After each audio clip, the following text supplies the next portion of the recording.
akan menjelaskan tornya saja.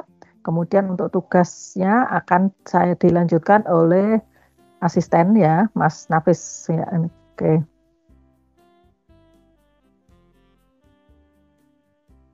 Oke. Sudah bisa melihat kerangka acuan tugas besar yang saya tampilkan? Sudah, Ibu. Oke.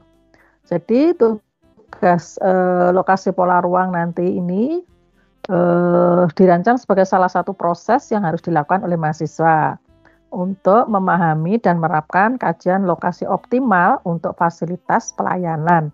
Materinya mungkin belum disampaikan, tapi nanti berjalan paralel aja ya.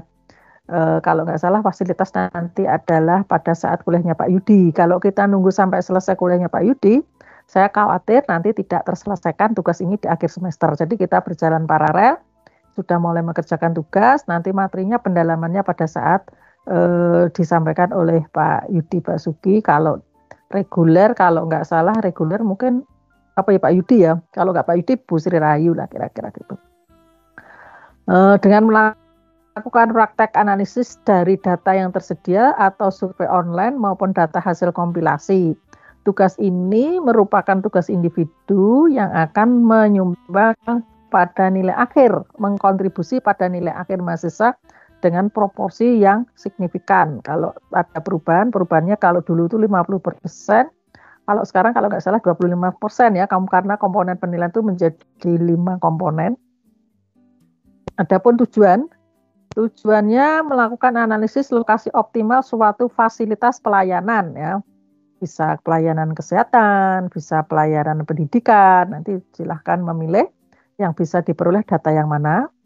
Fasilitas pelayanan berdasarkan aspek keuangan dengan memperhatikan standar dan kaidah perencanaan yang ada. Adapun bentuk tugasnya, tugas bersifat individu. Setiap mahasiswa tidak diperbolehkan memilih lokasi dengan fasilitas yang sama. Artinya lokasinya sama, jenis fasilitasnya sama, itu yang tidak boleh. Lokasinya sama, jenis fasilitasnya berbeda boleh. Jenis fasilitasnya sama, tapi lokasinya berbeda boleh gitu ya. Jadi yang nggak boleh itu lokasi dan jenisnya sama. Jumlah minimal fasilitas yang dianalisis adalah 10 dan dibatasi oleh wilayah administrasi. Jadi lingkup fasilitas yang dianalisis itu harus dibatasi oleh administrasi. Nanti lebih jelasnya bisa ditanyakan ke asisten ya. Data yang digunakan adalah data existing. Untuk contoh pengambilan data nanti akan disampaikan terlampir. Analisis lokasi optimal harus menggunakan standar pelayanan dan bukan menggunakan asumsi dan yang tidak berdasar. Jadi untuk menentukan kebutuhan atau standar pelayanan yang dibutuhkan itu harus menggunakan standar pelayanan tapi bukan menggunakan lagi asumsi. Kalau kemarin bikin tugas-tugas tuh saya suruh udah pakai asumsi saja kan nggak ada data. Kalau ini harus menggunakan data yang benar gitu ya. Kemudian luarannya apa? Luarannya adalah laporan praktikum dengan tahapan yang lengkap. Kemudian disajikan dalam bentuk buku laporan, filenya kalau bisa disimpan dalam bentuk PDF saja. Tetapi, ya ini harus saya tekankan, tetapi pekerjaan ini akan dikerjakan bertahap.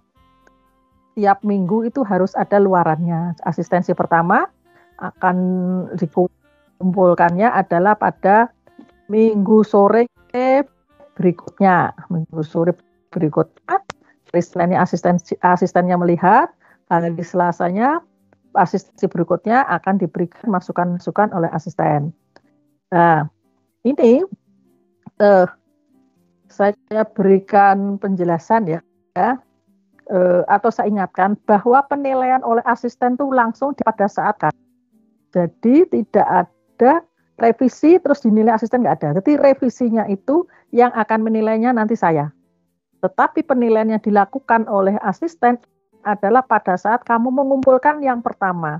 Jadi manfaatkan waktu yang seminggu itu betul-betul kamu pelajari dan hasilnya maksimal. Kalau tidak ngerti gimana? Janjian sama asisten, bikin kelompok asistensi, janjian. Jadi pada saat kamu mengumpulkan itu sudah bentuknya sudah mendekati final, jadi revisinya tidak akan banyak lagi. Nah, nanti kalau sudah direvisi, nanti masuknya ke saya. Di akhir dari pertemuan ini baru saya nilai. Dan nilai yang digunakan, nilai dari asisten itu juga saya gunakan sebagai kontribusi nilai akhir. Jadi akan dinilai tiap minggu itu progresmu seperti apa, itu nanti nilainya akan diakumulasikan untuk nilai tugas besar gitu ya. Jadi dipahami ya, jangan asal-asalan mengumpulkan apa adanya tanpa berusaha bertanya, tanpa berusaha mengerjakan dengan benar. Nanti kerjakan dengan benar sebelum mengumpulkan. Oke, tiap minggu sore pengumpulannya ya, ini belum saya tulis, nanti saya ingatkan. Adapun sistematika laporan, nanti ini saya lampirkan saja di situ. Di tempatnya filenya tim nanti akan saya lampirkan ya. Di sini ada judul, ada pendahuluan, ada kajian pustaka, ada bahan dan metode dan seterusnya. Nah, masing-masing ini nanti target yang menentukan adalah asisten. Bahwa asistensi pertama nanti pengumpulannya sampai mana? Kalau nggak salah sampai kajian pustaka kalau nggak salah ya. Tapi saya belum melihat, nanti biar diteruskan oleh asisten karena sudah disusun. Itu nanti dikumpulkan untuk asistensi pertama. Asistensi kedua sampai batas mana outputnya. Asistensi ketiga sampai batas mana outputnya. Itu nanti akan tersusun, akhirnya akan membentuk format yang urutannya seperti ini. Ya. Kemudian ketentuan lain-lain ya ini ya. Format laporan. Laporan mingguan tiap bab, bukan tiap bab ya, ini tiap mingguan ya. Tidak cuma tiap bab ya, bisa saja 1 minggu 3 bab ya. Per asistensi ini maksudnya. Laporan mingguan per target asistensi dikumpulkan dengan format PDF. Penamaan filenya seperti biasa ya. NIM kemudian nama, submitnya nanti saya berikan linknya. Nanti linknya saya tempel ada di grup WA kelas biar nggak lupa. Kemudian laporan akhir dibuat lengkap dengan cover, daftar isi, daftar gambar, daftar tabel, daftar lampiran, kemudian juga foto di covernya ya. Kemudian laporan akhir juga dikumpulkan, nanti saya siapkan juga linknya. Adapun waktu asistensi yang terjadwal itu setiap Selasa jam 19 sampai 20. Ini kelasnya saya barengkan saja ya, kelas reguler dan IUP, tapi untuk kelas IUP tetap kewajibannya adalah membuat laporannya tetap dalam bahasa Inggris. Tapi penjelasannya supaya mudah difahami diberikan dalam bahasa Indonesia. Pengumpulan tugas mingguan terjadwal supaya dilengkapi dengan daftar pustaka pada halaman terakhir. Berarti meskipun baru menyelesaikan misalnya bab 1, 2, 3, tetap di akhirnya tuh sudah ada daftar pustaka yang dikumpulkan. Seperti biasa ya, gunakan Mendeley. Nah, kira-kira itu untuk tornya. Sebelum saya serahkan ke asisten untuk menjelaskan asistensinya, silakan kalau ada pertanyaan boleh disampaikan dulu terkait dengan teknik pelaksanaan tugas atau asistensi atau gimana, silakan. Ada enggak yang mau menanyakan?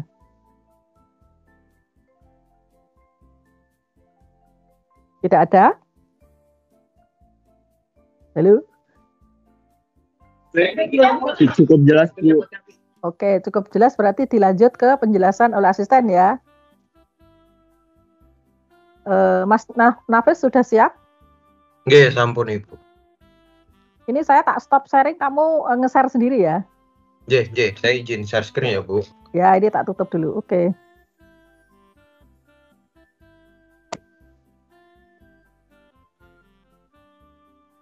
Oke, share screen-nya udah kelihatan ya?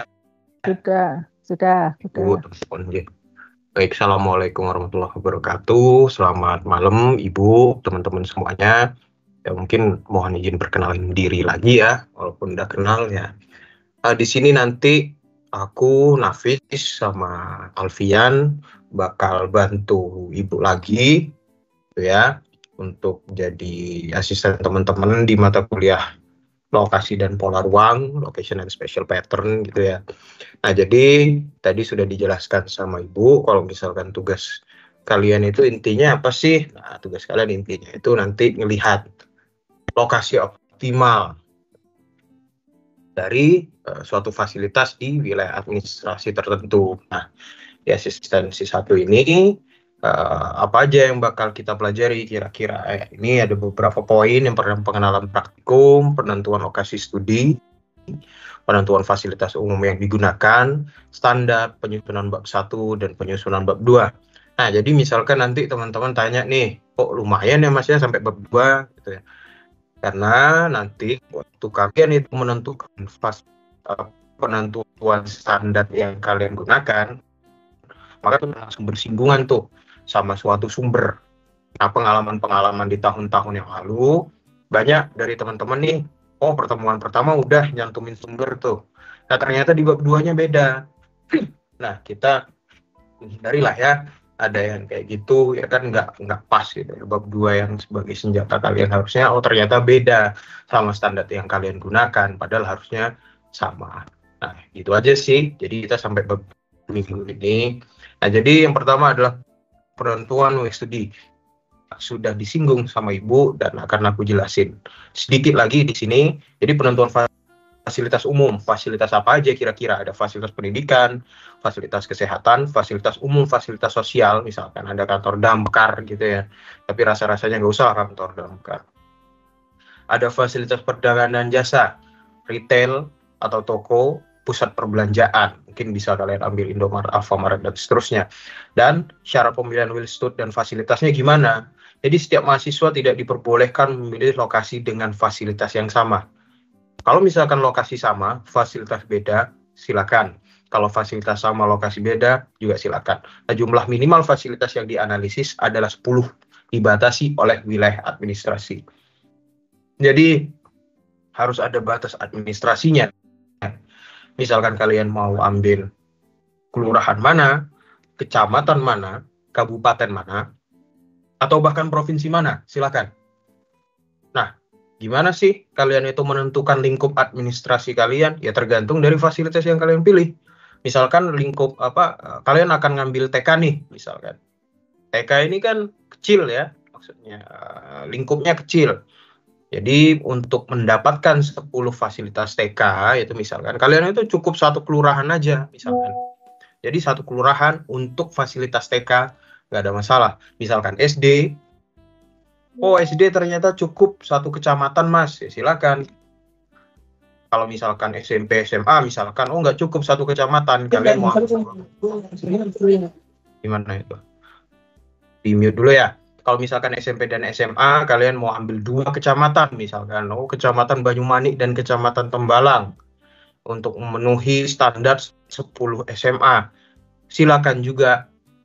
Kalau misalkan universitas, kalian mau oke nih, mau nyoba-nyoba misal universitas, ya kan berarti nggak mungkin kan cuma satu kabupaten, satu kecamatan, dan seterusnya, maka ambil satu provinsi. Tapi ambil satu provinsi kurang disarankan lah. Nah, tapi intinya adalah itu. Jadi sesuaikan wilayah studi kalian dengan kebutuhan dan fasilitas yang dianalisis. Ya, lingkupnya itu harus jelas. Jadi nggak akan tepat misalkan kalian ambil SMA tapi cuma ambil satu kelurahan, kan nggak pas. Kalian ambil fasilitas TK untuk satu kabupaten, kan nggak pas. Jadi silakan kalian tentukan sendiri. Rasa-rasanya ini cukup mudah untuk dipahami ya teman-teman semua. Nah, jadi nanti di awal kalian akan menghadirkan 2 output. Pertama, outputnya apa sih? Yang pertama adalah peta administrasi. Wilayah administrasi ya rasa-rasanya sekali lagi teman-teman juga udah paham gimana cara buatnya ya. Jadi kalian silakan tampilkan wilayah administrasi yang kalian ambil. Yang kedua juga adalah peta yang mencantumkan fasilitas-fasilitas kalian. Yang mencantumkan fasilitas kalian tuh misalkan. Jadi ini contohnya di Lawean dan Banjarsari. Ini pakai kantor pos misalkan. Ternyata dia ambil 2 kecamatan. Jadi kalian silahkan buat peta sedemikian rupa yang sama kayak ini ya. Jadi nanti titik-titiknya silahkan kalian nomor 1, 2, 3 dan seterusnya. Dan nanti di legendanya itu nanti ada tulisan 1 kantor pos mana, atau TK mana, SD mana, SMP mana, dan seterusnya. Nah, selanjutnya kita harus bicara tentang penentuan standar variabel. Jadi lokasi optimal atau suatu teori itu selalu dilandaskan dari satu standar atau satu pendapat ahli misalkan. Jadi nggak boleh saya enak-enak sendiri tuh. Misalkan variabelnya adalah jangkauan, aksesibilitas, jumlah penduduk, dan penggunaan lahan. Konteksnya adalah SMP misalkan dalam kasus ini. Jadi indikatornya apa sih? Indikator itu lebih ke itu ya, alat ukur. Jadi variabelnya jangkauan. Alat ukurnya jangkauan itu apa? Oh, jarak lokasi SMP dengan tempat tinggal siswa misalkan. Dan keterangannya jarak tempuh yang dapat dilalui dengan berjalan kaki. Sumbernya adalah Capin dalam Jaya Dinata misalkan. Jadi nggak boleh kalian itu buat ngasal gitu ya. Jadi jangkauan SMP itu rasa-rasanya 1 kilo yang paling jauh. Nggak boleh. Jadi selalu ada pendapat ahli atau selalu ada standar di situ. Kalian paling simpel itu bisa cek di SNI. Ya kalau kalian mau main aman silakan ambil di SNI. Tapi kan dalam suatu kasus, dalam suatu wilayah studi itu kan ada kasus-kasus tertentu. Misalkan kalian akan mengerti kalau misalkan nanti kalian belajar tentang apa itu namanya rancang itu neighborhood pattern design misalkan dari De Chiara dan Koppelman misalkan. Oh ternyata dalam suatu lingkungan atau satu neighborhood fasilitas SMP jaraknya yang paling jauh adalah berapa tuh kira-kira 1 kilo lah anggaplah SMP. Jadi 1 kilo kalian bisa buat itu dalam 3 kelas. Berarti nanti 0 sampai sekian, ini sampai gini dan seterusnya. Nanti kita bisa pelajari lagi gitu ya teman-teman semuanya. Jadi itu dulu kira-kira. Misalkan variabelnya apa aja sih? Lokasi optimal dari SMP, aku ulang lagi ya, misalkan jangkauan, aksesibilitas, jumlah penduduk, penggunaan lahan. Bisa lebih banyak, bisa lebih sedikit, bisa juga. Tapi semakin rinci akan semakin baik tentunya. Jadi ingat harus berdasarkan sumber yang jelas misalkan. Nah, kita masuk ke sistematika bab 1 pendahuluan. Rasa-rasanya aku nggak perlu ngasih tahu juga, gitu ya, kalian udah semester 3 gitu. Jadi ada apa aja latar belakang sampai ruang lingkup, wilayah dan substansi. Ya, jadi susunan bab 1 pendahuluan misalkan latar belakang bisa kalian baca ya. Kalau misalkan latar belakang itu bentuknya segitiga terbalik, penjelasan gejala konsep fenomena umum dari masalah yang akan kalian teliti, paparan fakta dan data yang kredibel, argumentasi pentingnya dilakukan, metode yang digunakan, dan tujuan dan manfaat karya ilmiah. Tulis berdasarkan rasionalitas dan esensial, bukan mengarang bebas. Gitu.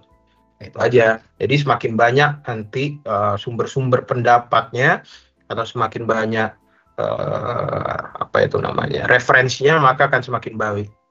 Nah, itu dari latar belakang rumusan masalah jelas juga gitu ya. Kalau misalkan permasalahan spesifik dalam studi kasus kalian itu rumusan masalah, tujuan dan sasaran ya rasa-rasanya gampang aja. Nanti silakan kalian copy aja tujuan dari penelitian ini mengutai lokasi optimal dari fasilitas layanan XXX yang ada di wilayah studi apa berdasarkan apa misalnya sasarannya, silakan kalian susun sendiri. Nah, penyusunan bab 2 kajian literatur. Jadi penyusunannya gimana aja? Yang pertama pasti teori lokasi optimal, silakan kalian cantumkan gitu ya. Dan nanti sarananya kalian sesuaikan dengan sarana yang kalian pilih. Misalkan aku ambil SMP ya, sarana SMP adalah menurut ini sarana SMP gini. Harus spesifik gitu ya. Misalkan ini sarana pendidikan dulu nih di sini di 2.2, di 2.3 ini langsung spesifik yang kalian pilih sarana pendidikannya adalah SMP. Jadi nanti faktor penentu lokasi sarana pendidikan SMP misalkan jangkauan layanan fasilitas existing. Jadi itu kita kembali lagi, maka ini yang bakal jadi itu poin-poin kalian kira-kira apa aja beserta justifikasinya. Jadi ingat kalau misalkan di kajian literatur itu biasanya kita lebih fokus pada penjelasan yang bersifat eksplanatif gitu ya. Jadi tabel-tabel dan seterusnya itu rasa-rasanya belum perlu. Itu nanti di bab 3 aja waktu kalian sudah sampai di metode dan seterusnya. Dan yang terakhir silakan 2.5 pemanfaatan JIS dalam penentuan lokasi optimal. Nah, itu ya kira-kira dari teman-teman sebelum kita masuk ke praktikum sederhana, apakah akan ada yang ditanyakan gitu mengenai materinya? Dipersilakan. karena ini bersifat individu, jadi aku harap teman-teman mengerti ya, maksudnya ya karena nggak bisa digendong lagi lah istilahnya lah kalau individu ini. Ada yang mau ditanyakan? Ya silakan, Yola. Baik, terima kasih. Izin bertanya, Mas. Saya mau mastiin lagi, berarti kita tuh memilih satu fasilitas tapi sebanyak 10 unit di suatu wilayah gitu ya, Mas? Ya, Yola.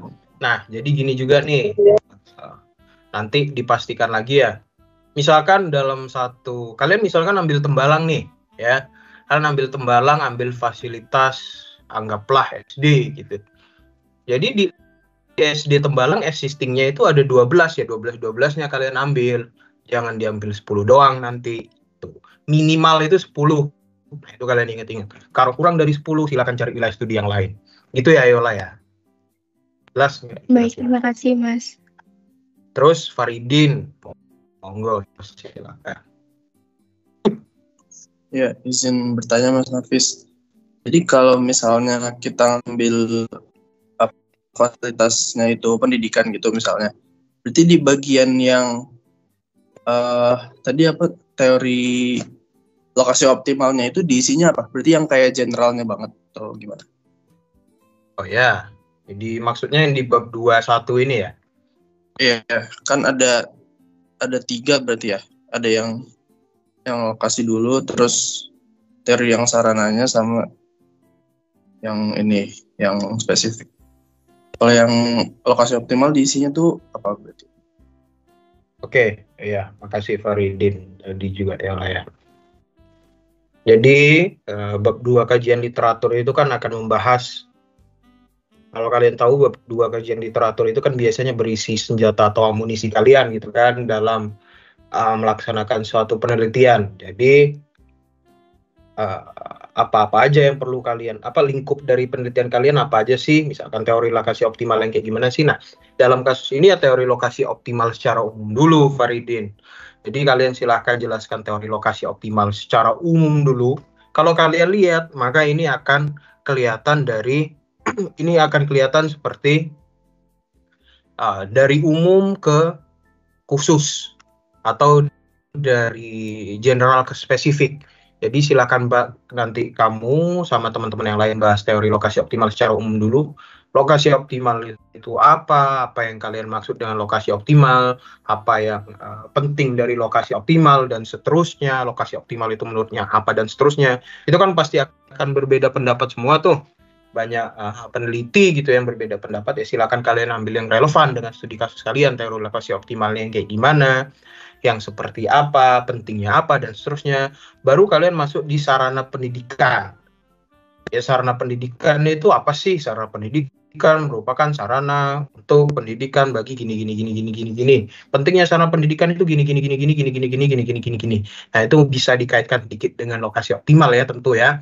Kalau misalkan kajian literatur itu kan agak spesifik. Selanjutnya baru kalian itu di sarana SMP, misalkan sarana SMP adalah gini. Menurut ini sarana SMP itu gini. Menurut ini sarana SMP itu gitu, dan seterusnya. Baru di 2.4 itu masuk di faktor penentu lokasi sarana yang kalian pilih. Jadi betul Faridin, kalau misalnya teori lokasi optimal itu secara umum aja dulu. Itu ya. Tapi yang pasti sesuai sama tulisan kalian atau tugas yang kalian kerjain. Jangan nanti tiba-tiba teori lokasi optimal yang kalian tulis di bab 2 sama esensi dari tugas besar yang akan kalian kerjakan itu jauh berbeda. Itu. Gimana Faridin? Saya akan menambahkan sedikit ya. Oh, nggih, Ibu. Ya. Ini yang 2.1 itu selain teori lokasi optimal, mungkin bisa ditambahi tentang teori analisis lokasi ya. Teori induknya itu bahwa analisis lokasi itu menganalisis apa gitu ya, diawali kemudian diarahkan, kemudian teori analisis ini bisa untuk menentukan lokasi optimal, kira-kira gitu, disambung dulu alinianya, baru diceritakan lokasi optimal itu lokasi yang bagaimana gitu. dijelaskan ya seperti itu. Jadi ada materi teori induk dari analisis lokasi itu sebaiknya dicantumkan di awal ini. Jangan langsung masuk ke lokasi teori, jangan masuk ke teori lokasi optimal, tapi justru teori analisis lokasi kegiatan apa gitu ya.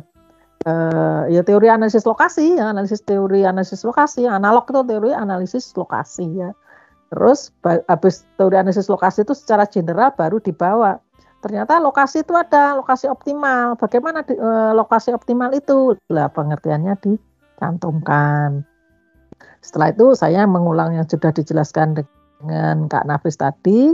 Kamu memilih sarana apa yang kamu jelaskan. Bisa sarana kesehatan, bisa sarana pendidikan, bisa ya dengan catatan bahwa minimal adalah 10 dan dibatasi oleh wilayah studi. Ini pertanyaan yang sebelumnya ya. Kalau satu kecamatan hanya berisi 7, berarti kamu bisa gabung 2 kecamatan yang berdekatan, sehingga terpenuhilah minimal 10 gitu ya. Kalau satu kecamatan itu sudah lebih dari 10, tidak diambil cuma 10, ya seluruhnya diambil. Jadi yang utama itu adalah batas admin dulu. Batas adminnya itu harus fasilitas yang diambil itu harus berada pada satu wilayah yang mempunyai lingkup spasial batas admin. Jadi kalau cuma sedikit ya digabung 2 kecamatan. Kalau satu kecamatan sudah lebih dari 10 ya diambil semua gitu ya. Jangan cuma diambil 10. Itu saya hanya mengulang saja yaitu ya sarana. Kemudian yang ketiga ini adalah jenis spesifik sarana yang dipilih. Nah ini juga dijelaskan dulu jenis sarana dipilih sarana apa?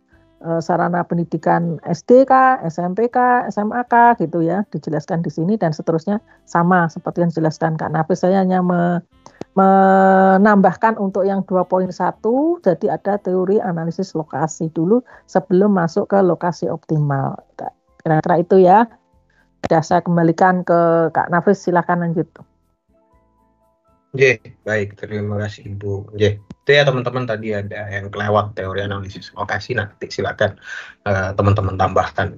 Mau ada yang ditanyain lagi atau kita langsung lanjut ke praktikum? Oke, bisa aku namain dulu ya, Bis. Oke, Yan. Oke, teman-teman, kita dapat ketemu lagi di asistensi lokasi pola ruang. Sebelum Hafiz lanjutin penjelasannya, mungkin aku mau perwakilan dulu deh. Kalau ada bisa ada yang dijelasin nggak kayak berdasarkan pemahaman kalian sampai saat ini, sudah tadi penjelasan dari Ibu, terus dari Mas Hafiz, tujuan dari tugas besar ini itu apa sih?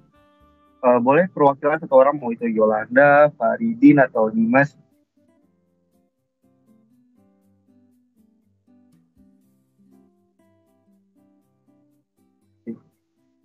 Ada yang bisa perwakilan satu orang buat jawab? Dari kelas IUP, Fari, coba Fari.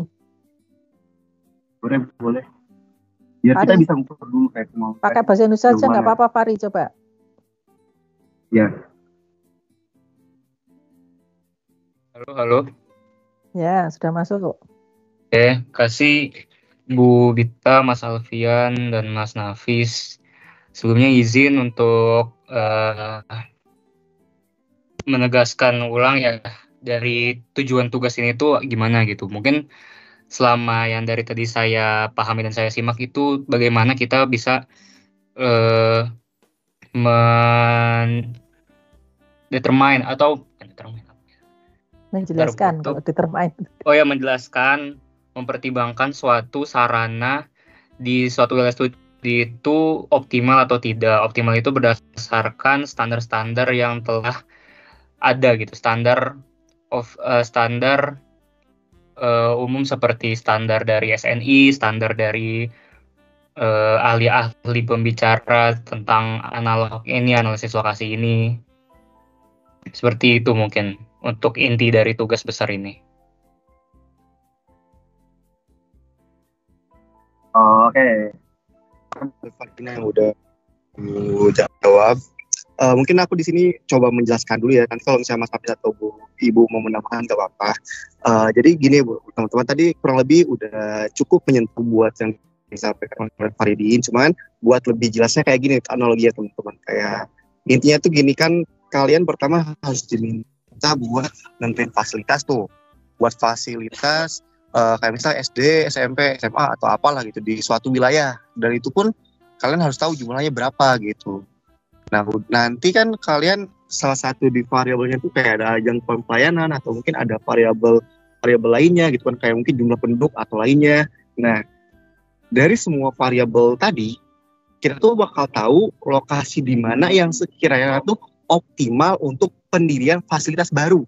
Jadi kayak misalnya tuh kita punya variabel kayak jangkauan pelayanan fasilitas existing. Nah, dari variabel di sana tuh kan kita bisa tahu kayak daerah mana aja sih yang kiranya tuh belum terjangkau oleh fasilitas yang udah ada. Nah, kayaknya nanti di skornya itu kayak yang belum terjangkau itu skornya bakal 5 atau yang paling tinggi. Begitupun kayak misal nih, nanti dilihat dari variabel jumlah penduduknya. Misal di sini penduduknya tuh lebih dari 10.000, misal itu kan dikategorikan tinggi. Nah, itu berarti poinnya paling tinggi juga, karena kan ketika kita mau memberikan fasilitas akan lebih efektif apabila diletakkan dekat dengan jumlah penduduknya yang banyak. Jadi ya pada dasarnya atau pada intinya tugas ini itu tujuannya ya untuk menentukan di mana sih lokasi untuk kalau misalnya itu nanti si pemerintah daerah tuh atau si suatu pihak tuh mau mendirikan suatu fasilitas tersebut di daerah wilayah studi kalian. Jadi kurang lebih itu sih buat esensi atau tujuan secara kasar ya dari tugas besar ini. Agar untuk dari awal itu karena kita itu kayak bayang, ngajain, yang bisa kalian dan kawan layanan fasilitas existing, kalian bisa tahu kayak ini tujuannya buat apa sih, terus kayak buat analisis. Misal terus kalau kalian mau memasukkan suatu variabel di kajian Saka bab 2, nah kalian kayak punya justifikasinya kenapa variabel ini itu penting untuk penentuan lokasi optimal kalian kan. Dan jangan lupa juga kayak yang disampaikan sama Fis dan Ibu kita juga lokasinya itu tadi sudah disampaikan minimal 10, tapi bukan berarti kalau misalnya di suatu wilayah itu jumlahnya lebih dari 10, kalau cuma masukin semuanya gitu. Jadi gimana aja di fasilitasnya, karena kalau misalnya kalau satu fasilitasnya satu kecamatan itu biasa, baik satu kabupaten kebanyakan kalau buat SMP kan, atau kecamatan kalau buat fasilitas.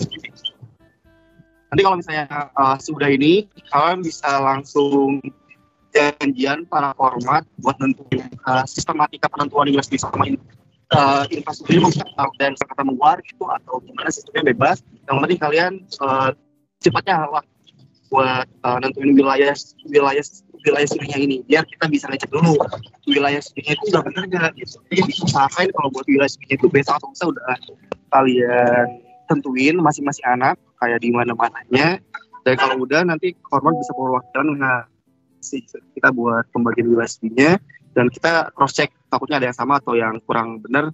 Kalau misalnya udah fix, kalian bisa lanjut buat ngerjain bab 1 dan bab 2-nya. Itu paling dari aku. Nafis bisa dilanjutin aja buat saya tak nambahin dulu mumpung ini kelanjutan yang disampaikan oleh Alfian ya. Jadi ini adalah mengevaluasi kondisi sarana pelayanan yang ada. Jadi itu dengan batas administrasi. Misalnya satu kecamatan ini sudah ada berapa fasilitas sekolah SMP misalnya gitu. Oh dihitung, misalnya kamu 10 itu jumlahnya sudah terpenuhi. Bukan jumlahnya dong.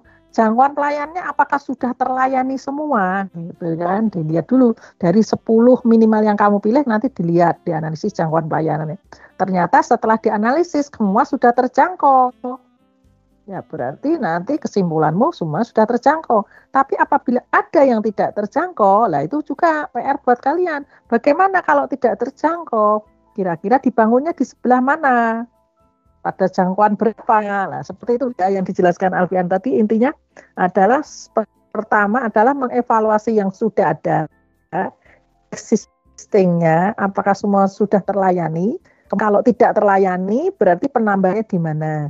Kalau sudah terlayani, kalau misalnya indikatornya penduduk, kalau sudah terlayani ternyata tidak tidak konsisten dengan jumlah penduduknya, berarti kemungkinan kan ada fasilitas yang tidak ada muridnya. Nah itu bagaimana? Nah, di situ nanti kesimpulan kamu yang harus muncul di akhir laporan ini. Nah, seperti itu. Terus mengenai wilayah studi, sebaiknya nanti selesai asistensi ini kalian bagi koordinator mengkoordinir semua masing-masing membuat list wilayah studinya, wilayahnya kecamatan apa saja, fasilitasnya apa saja, dan segera diserahkan asisten untuk dikoreksi apabila ada yang overlap. Ya, gitu ya kira-kira yang saya hanya memperjelas yang disampaikan oleh Alfian. Sudah, saya kembalikan Mas Nafis, monggo. Ya, terima kasih banyak ya Ibu Alfian. Ya, tadi udah dijelasin ya teman-teman sama Mas Yan sama Ibu ya. Nanti inti tugas kalian itu ya kira-kira pertama lihat jangkauan, habis itu evaluasi lah dari jangkauan itu ya, intinya itulah ya. Nah sekarang kita masuk ke praktikum.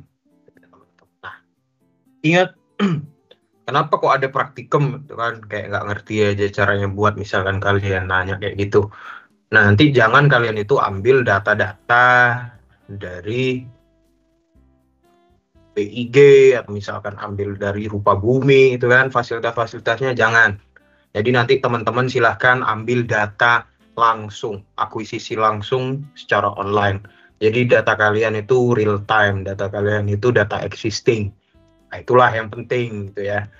Jangan coba-coba ambil data yang lama gitu ya. Nanti data tahun 2010 pula nanti diambil, jangan kayak gitu.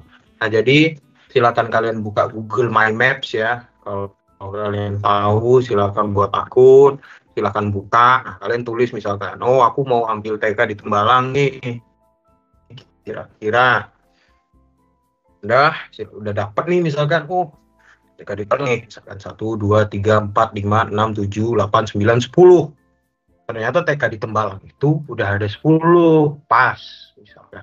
Silakan kalian klik ini, gini ya, silakan kalian klik semua. Udah dapat 10, ternyata Tembalang memenuhi. Misalkan sudah, silakan kalian download, ekspor ke KML atau KMZ gitu ya.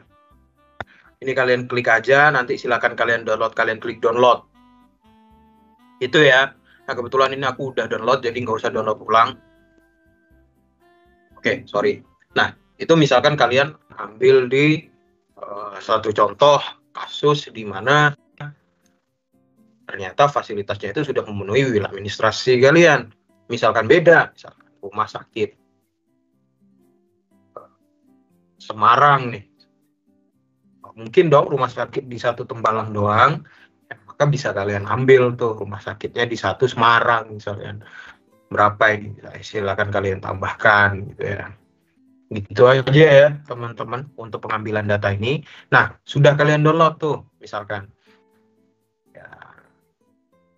Silakan kalian masukkan gitu ya data-data kalian tadi. Nah ini misalkan aku ulangi dari awal deh. Misalkan kalian TK Tembalang nih. TK Tembalang bisa kalian drag gitu ya langsung. Kalian klik add layers. Gitu ya.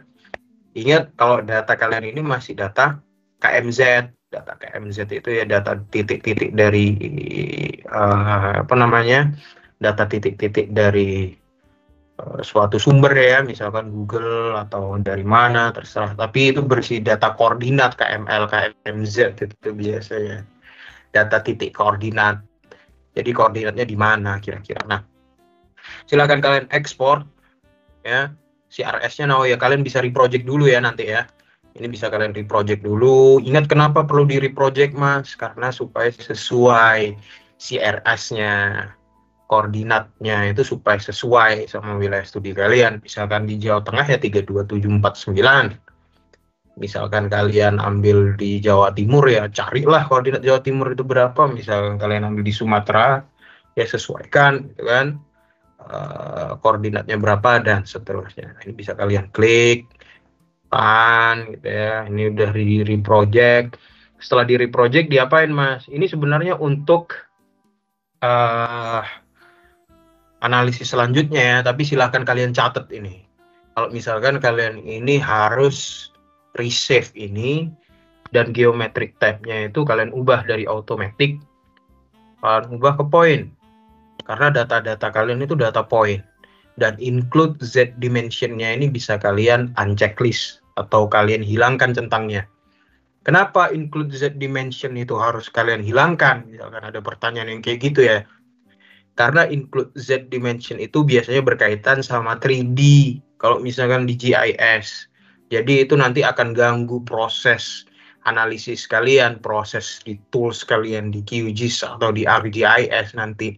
Jadi silahkan kalian ubah itu geometry type-nya, include Z dimension-nya silahkan kalian unchecklist, baru nanti kalian save, gitu. Misalkan ini TK dan seterusnya, kalian klik OK gitu. Ya sudah.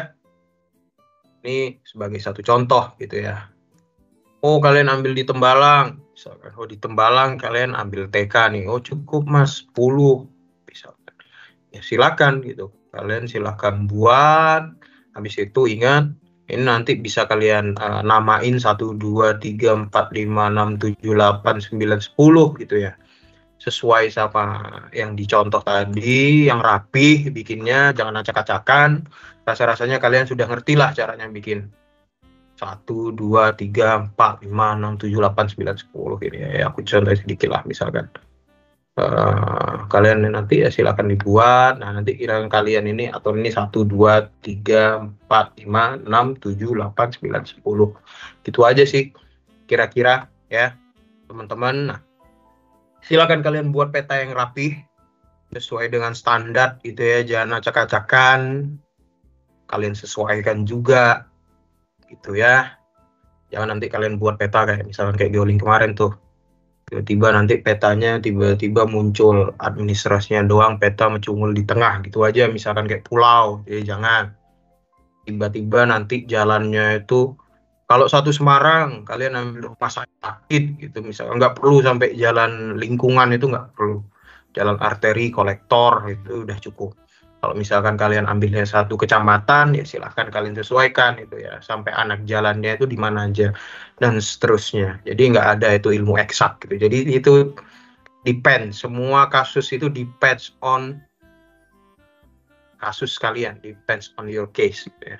Misalkan kalian ambil di kecamatan, ya silahkan sesuaikan jalannya sampai mana. Misalkan kalian ambil di kelurahan, ya sampai mana, sampai jalan lingkungan, misalkan. Silahkan kalian sesuaikan gitu ya. Oke, untuk itu aja ya untuk praktikumnya. Nah, jadi ini dari tahun kemarin nih, ada pertanyaan-pertanyaan kayak gini, mungkin aku sampaikan lah. Jadi mulailah menyusun tugas dari penentuan lokasi studi dan fasilitas umum yang digunakan. Tadi sudah disampaikan oleh Ibu dan Alfian. Mulailah menyusun tugas dari penentuan lokasi studi, baru fasilitas umum yang digunakan. Variabel berdasarkan sumber yang kredibel. Jangan mengarang bebas. Kita lagi nggak bikin cerpen. Baru nanti teman-teman bisa nyusun bab 1, baru teman-teman bisa nyusun bab 2. Outline-nya gimana misalkan yang tanya gitu kan belum. Oke, bab 1, 2. Habis itu silakan nanti kalian tambahkan peta lokasi studi dan fasilitas umum yang digunakan serta tabel standarnya sebagai lampiran atau sebagai subbab, terserah kalian lah. Ini bersifatnya checking aja.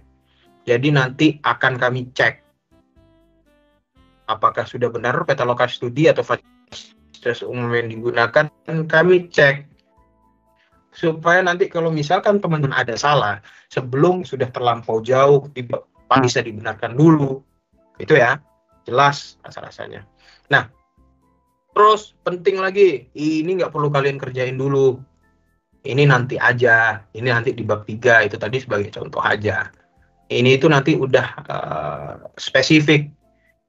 Misalkan kurang dari 50 meter skornya 3, nggak usah kalian lampirkan, itu nanti di bab 2. Ingat, seperti yang dijelaskan sama Mas Alfian gitu ya. Kalau bab 2 itu kan sebenarnya justifikasi.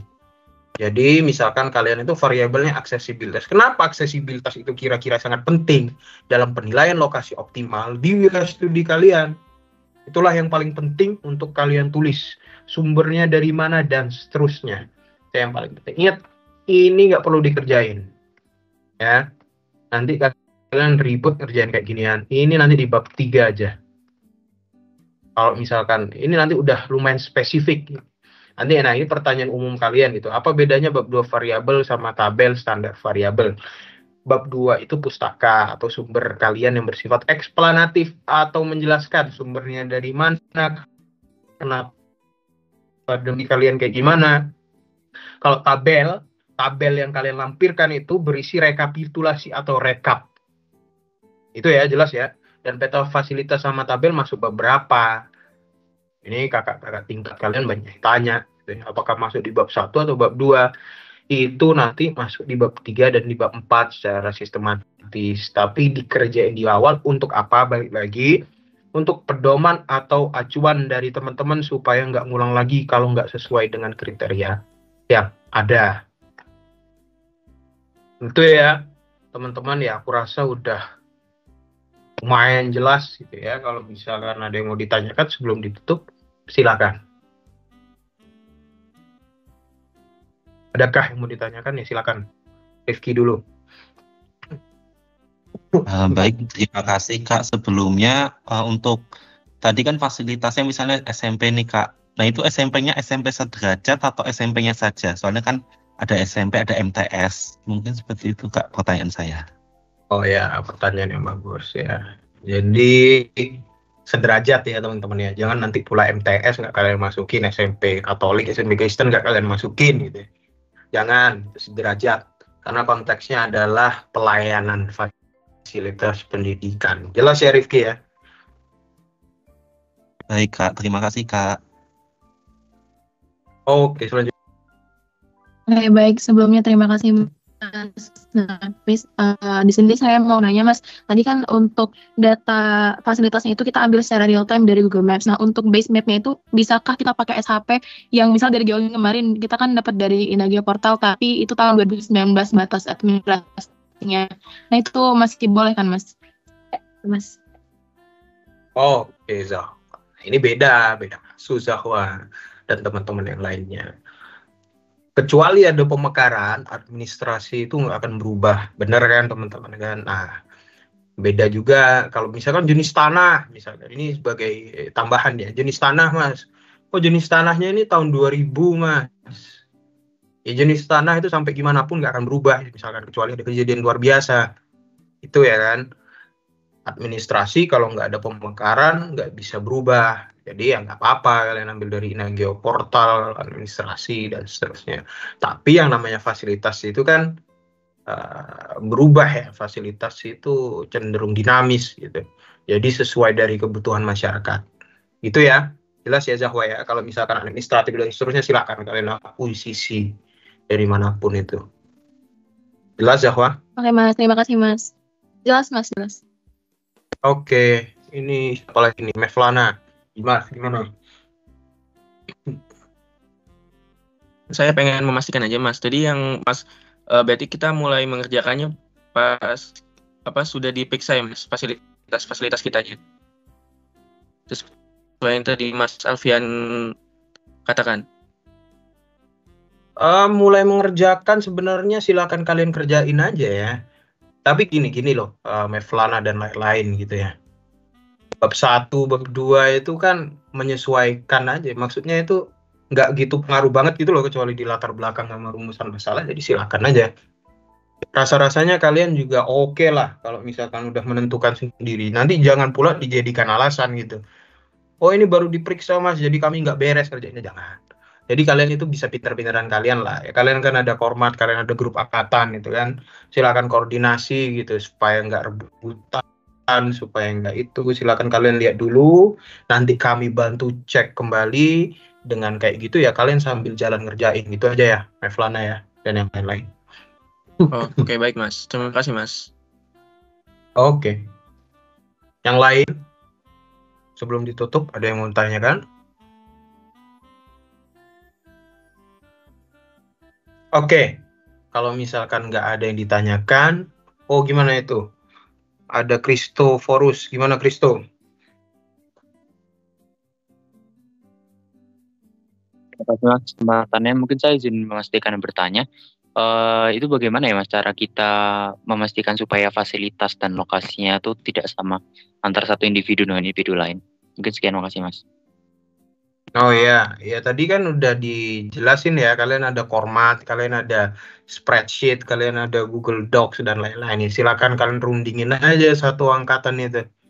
Cepet-cepetan entah kayak gimana entah Word ya suka kalian aja, yang penting jangan boleh ada yang sama gitu. Silakan kalian list ya, biasanya itu setiap angkatan itu ngelis. Jadi kelas A namanya siapa, fasilitasnya apa, nanti bisa kalian list, bisa kalian cek. Misalkan aku ambil di Semarang, di Kecamatan Tembalang SMP. Nanti aku list Nafis, Kecamatan Tembalang, SMP, dan seterusnya. Gitu-gitulah, itu akalan format dan lain-lain lah. Itu kesepakatan kalian, gitu ya, Kristo. Baik Mas, terima kasih Mas. Yang lain, cukup? Apa ini? Oh, ini dari Dina. Satu lagi, Ibu, ini bertanya untuk... Silakan. Nggak boleh Semarang semua dong.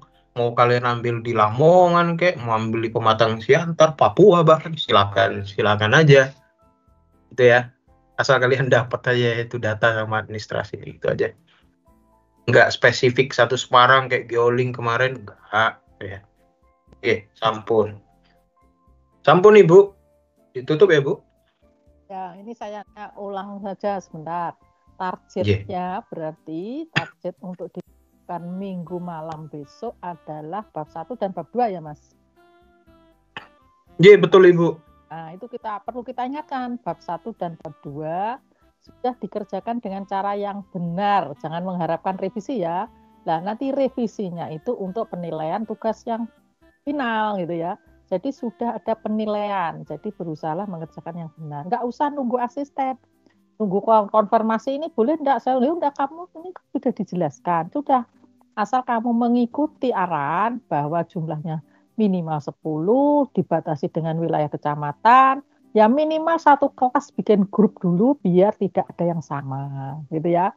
Untuk kelas-kelas lainnya mungkin tidak, kalau kesulitan misalnya masa sampai 200 ngecek susah, ya enggak apa-apa lah, minimal per kelas saja jangan sama, gitu ya. Saya kasih dispensasi supaya kerjaannya bisa cepat dikerjakan, tidak saling menunggu, takutan nanti sama, ya oke, grup kelas saja sudah diaktifkan. Si A mengerjakan kecamatan ini fasilitas SMP, si B mengerjakan fasilitas ini dengan lokasi kecamatan ini SMA, misalnya itu di-list saja satu kelas saja dulu. Ya, gitu ya.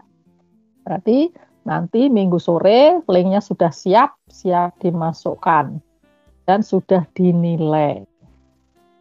Ya, saya hanya perjelas saja. Oke, sudah jelas? Nah, sudah jelas, ini mau saya akhiri. Rekamannya saya tutup dulu.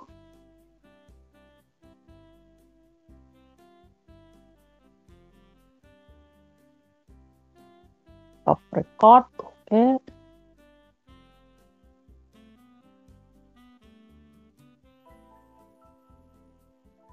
Sudah ya, selamat malam. Terima kasih semuanya, asisten dan semua mahasiswa yang telah ikut mendengarkan penjelasan. Saya tutup. Wassalamualaikum warahmatullahi wabarakatuh.